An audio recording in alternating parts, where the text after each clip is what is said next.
एक बार अकबर किसी बात पर बीरबल की चतुराई से खुश हो गए। उन्होंने बीरबल को 100 एकड़ जमीन उपहार में देने का वचन दिया। बीरबल बहुत खुश हुए, लेकिन बहुत दिन बीत जाने पर भी उन्होंने अपना वचन पूरा नहीं किया।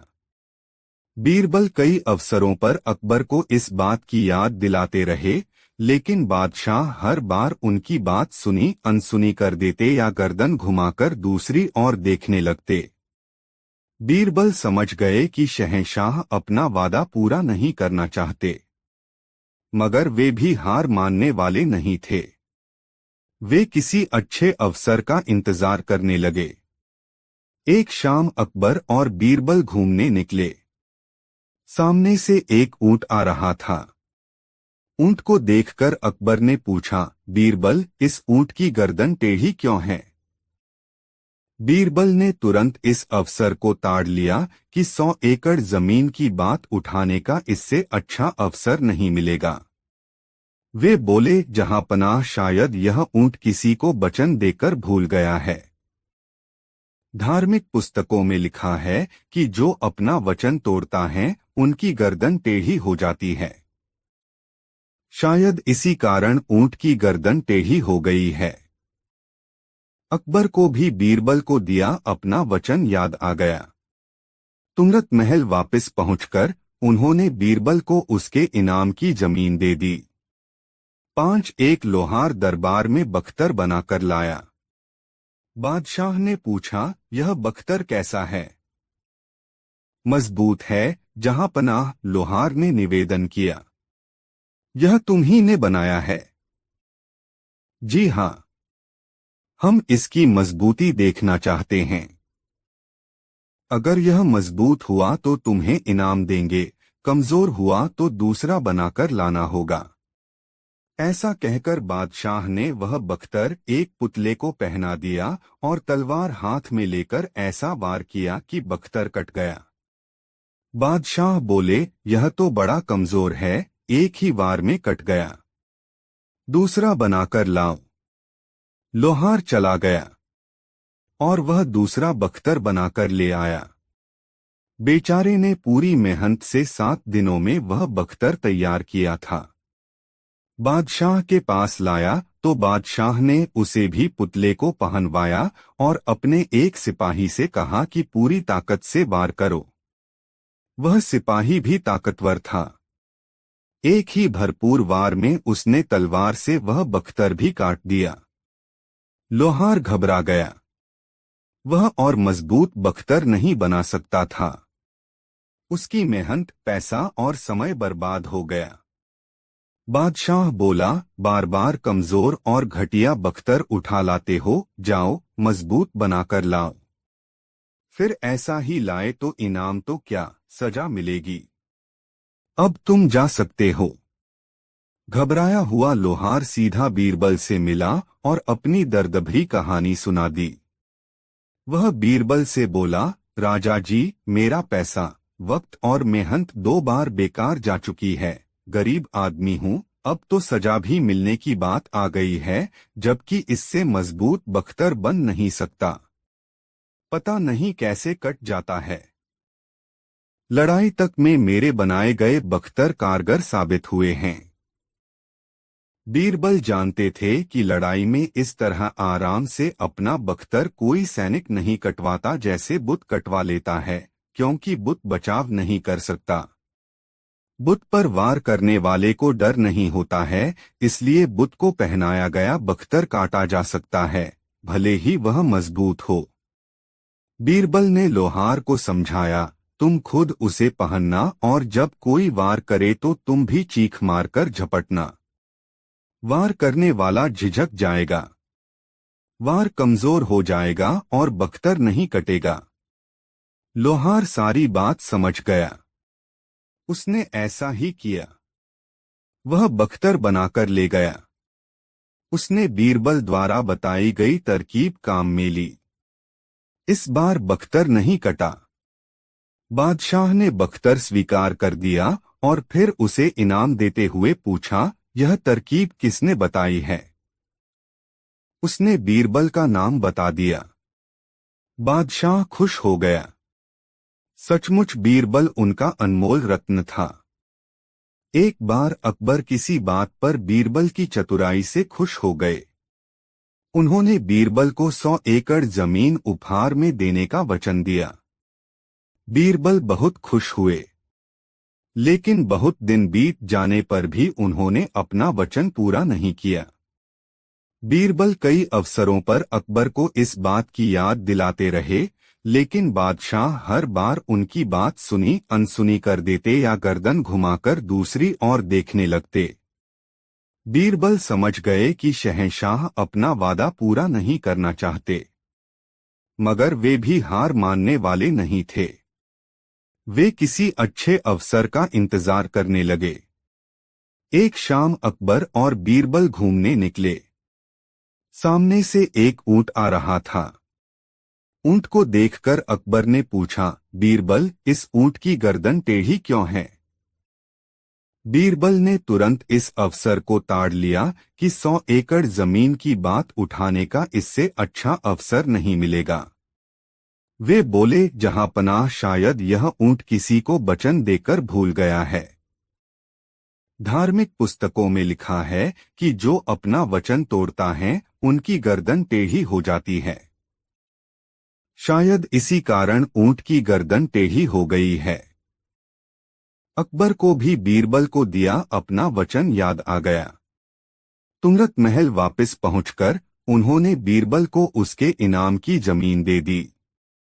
दो दरबार का नाई बीरबल से बहुत चिढ़ता था तथा रोजाना उसके खिलाफ षड्यंत्र रचता रहता था। एक दिन उसके दिमाग में एक विचार आया और जब अकबर उसको हजामत करने के लिए बुलवाया तो वह बोला, जहांपनाह, आप जानते हैं, कल रात मैंने स्वप्न में आपके पिताजी को देखा। बादशाह ने हज्जाम से पूछा, बताओ, वे तुमसे क्या कह रहे थे? वे स्वर्ग में बहुत खुश हैं, लेकिन वे कह रहे थे कि स्वर्ग के सभी वासी अकेले परेशान रहते हैं। वह चाहते थे कि आप वहां पर किसी को भेजें जो उनसे बातचीत कर सके। नाई ने कहा, महाराज, बीरबल बड़े मजाकिया स्वभाव के हैं, आप उन्हें स्वर्ग भेज दें ताकि वे आपके पिताजी को खुश रख सकें। बीरबल बादशाह के आदेश पर दरबार में पहुंचे तो अकबर ने कहा, बीरबल, हम जानते हैं कि तुम मेरे लिए कोई भी कुर्बानी दे सकते हो। बीरबल ने कहा, जी जहांपनाह, तो हम चाहते हैं कि तुम स्वर्ग में जाकर मेरे पिताजी का साथ दो, क्योंकि वहां पर उनसे बातचीत करने वाला कोई नहीं है। बीरबल ने कहा, ठीक है, लेकिन मुझे तैयारी के लिए कुछ समय दीजिए। मुगल बादशाह फूले नहीं समाये और बोले, ठीक है, तुम मेरे लिए इतना बड़ा बलिदान दे रहे हो तो मैं तुम्हें 1 सप्ताह का समय देता हूँ।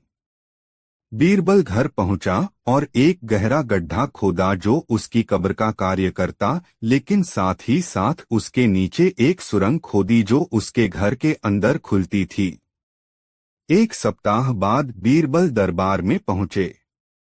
जहांपनाह, हमारे रिवाजों के अनुसार मैं चाहता हूं कि मुझे मेरे घर के नजदीक ही जलाया जाए और मैं जीवित ही चिता पर जलना चाहता हूं ताकि मैं आसानी से स्वर्ग तक पहुंच सकूं। बीरबल को जीवित जलाया गया। यह देखकर हज्जाम की खुशी का ठिकाना नहीं रहा। बीरबल अपनी बनाई सुरंग द्वारा घर में पहुंच गया और घर में ही 6 माह छुप कर बिताए। इतने समय में उनके बाल दाढ़ी बहुत ज्यादा बढ़ गए तो वे दरबार में पहुंचे। बादशाह बीरबल को देखते ही चिल्लाए, तुम कहां से आए? स्वर्ग से जहांपनाह, मैंने आपके पिताजी के साथ अच्छा समय बिताया, इसलिए उन्होंने मुझे धरती पर वापस आने की विशेष आज्ञा दी। क्या उन्होंने तुम्हें अपने पुत्र के लिए कोई संदेश भेजा है? जी, केवल एक जहांपनाह। क्या आप मेरी बढ़ी हुई दाढ़ी व बाल देख रहे हैं? स्वर्ग में हज्जामों की कमी है। आपके पिताजी ने अपने एक हज्जाम को वहां भेजने को कहा है। 3 बादशाह अकबर के राज्य में एक व्यापारी आया। उसे गर्मी लगी तो उसने नदी पर स्नान करने की सोची। उसने अपने सारे गहने अपने कपड़ों के साथ कमरे के एक कोने में रख दिए और नहाने चला गया। जब वह नहाकर वापस आया तो देखा कि उसके गहने गायब हैं। उसने अपने सभी नौकरों से पूछा, मगर ये जानने में असफल रहा कि किसने गहने चुराए हैं। तब व्यापारी इस समस्या को सुलझाने के लिए अकबर के पास गया। अकबर ने यह समस्या बीरबल को दी। बीरबल ने व्यापारी को अगले दिन अपने सभी नौकरों के साथ दरबार में आने के लिए कहा। अगले दिन जब नौकर दरबार में आए तो बीरबल ने हर नौकर को एक छड़ी दी और कहा, मैं तुम सबको एक समान छड़ियां देता हूं, लेकिन ये छड़ियां जादुई हैं। जब ये किसी चोर के पास होती हैं तो एक दिन में 1 इंच बढ़ जाती हैं। अगर तुमने अपने मालिक के गहने चुराए हैं तो तुम्हारी छड़ी कल तक 1 इंच बढ़ जाएगी। इसलिए अब अपनी अपनी छड़ी लेकर घर जाओ और कल मेरे पास आना। अगली सुबह दरबार लगा और व्यापारी व उसके नौकर अपनी अपनी छड़ी के साथ पहुंचे। बीरबल ने सबकी छड़ियां लेकर उन्हें एक साथ रख दिया। उनमें एक छड़ी बाकी सबसे 1 इंच छोटी थी। बीरबल ने व्यापारी से कहा, जो नौकर यह छड़ी लेकर आया उसने ही घने चुराए हैं। उसने छड़ी को 1 इंच काटकर छोटा कर दिया ताकि छड़ी के 1 इंच बढ़ने पर इसका पता न लग सके और वह पकड़ा न जाए। बीरबल ने नौकरों को बताया, ये कोई जादुई छड़ियां नहीं थी, लेकिन तुम्हें विश्वास हो गया इसलिए चोर ने छड़ी को 1 इंच काट दिया। तभी उस नौकर ने अपना गुनाह कबूल किया और चोरी किए जेवरात लौटा दिए। बीरबल हमेशा अकबर को हर बात का जवाब दे देते थे, इसलिए अकबर ने उन्हें मूर्ख बनाने की एक योजना बनाई। उन्होंने एक सुबह सभी दरबारियों को बीरबल के पहुंचने से पहले एक एक अंडा दे दिया। जब बीरबल दरबार में पहुंचे तो बादशाह ने कहा, उन्होंने रात को एक स्वप्न देखा है, यदि उनके सभी मंत्री शाही बगीचे के तालाब से एक अंडा निकल कर लाएंगे तो वे ईमानदार होंगे। अकबर ने सभी दरबारियों को एक एक कर तालाब पर जाने को कहा और अंडा लाने को कहा। एक एक कर उनके सभी मंत्री तालाब पर गए और अंडे को लेकर वापस आ गए। अब बीरबल की बारी थी। वह तालाब में कूदा पर कोई अंडा नहीं मिला। वह समझ गया कि अकबर उसके लिए कोई चाल चल रहे हैं।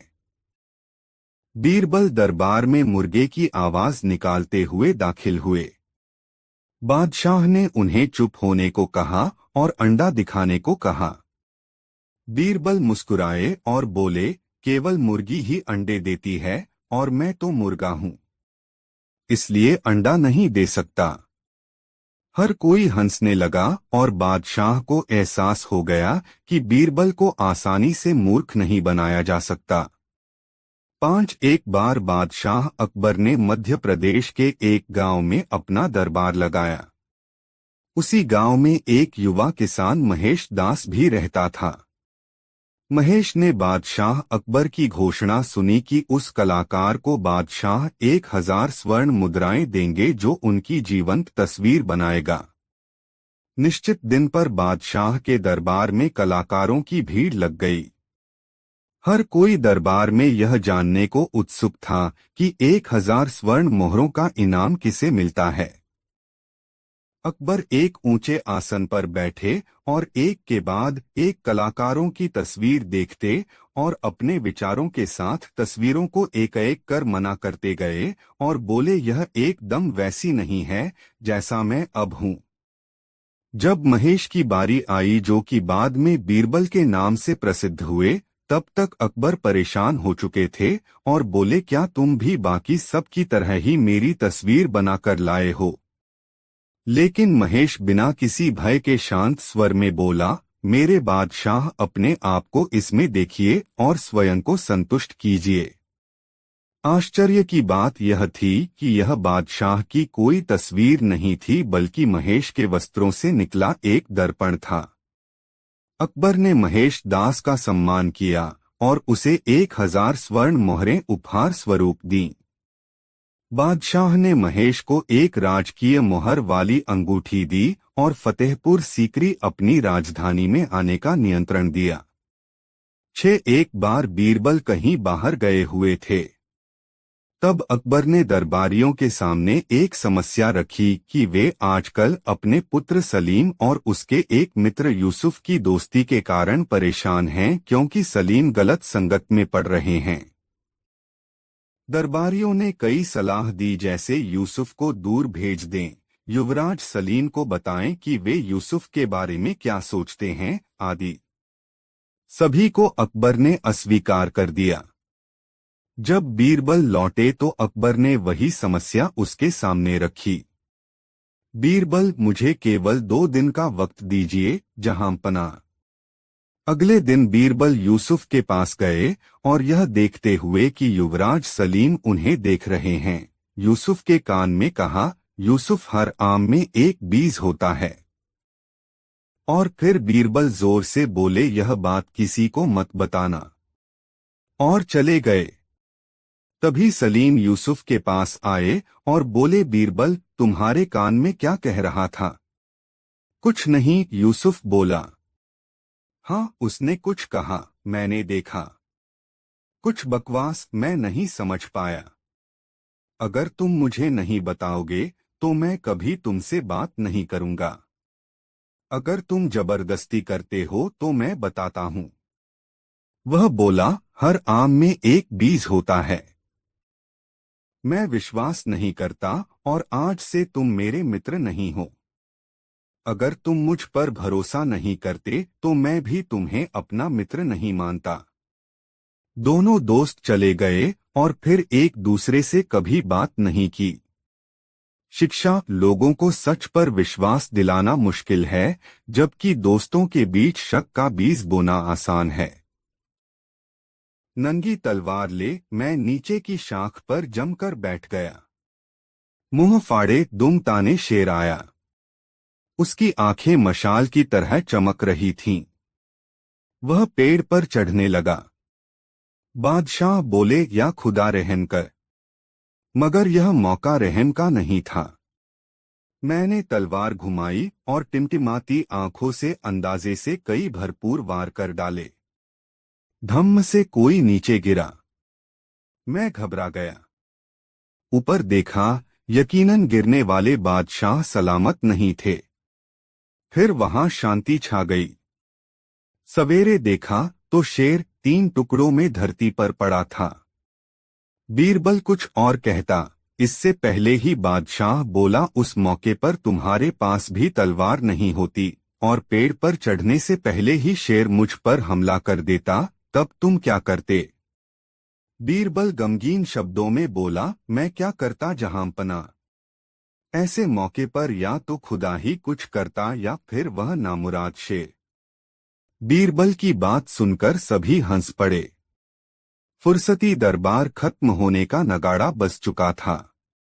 शिक्षा, शब्दों में हास्य का तालमेल कर देना हर किसी के बस की बात नहीं होती, लेकिन बीरबल में यह खूबी मौजूद थी, इसीलिए तो उसने इस कोरी गप को भी सच्चाई के रूप में प्रमाणित कर दिखाया। अकबर ने एक दिन प्रश्न किया, दुनिया में अंधे अधिक हैं या आंखों वाले?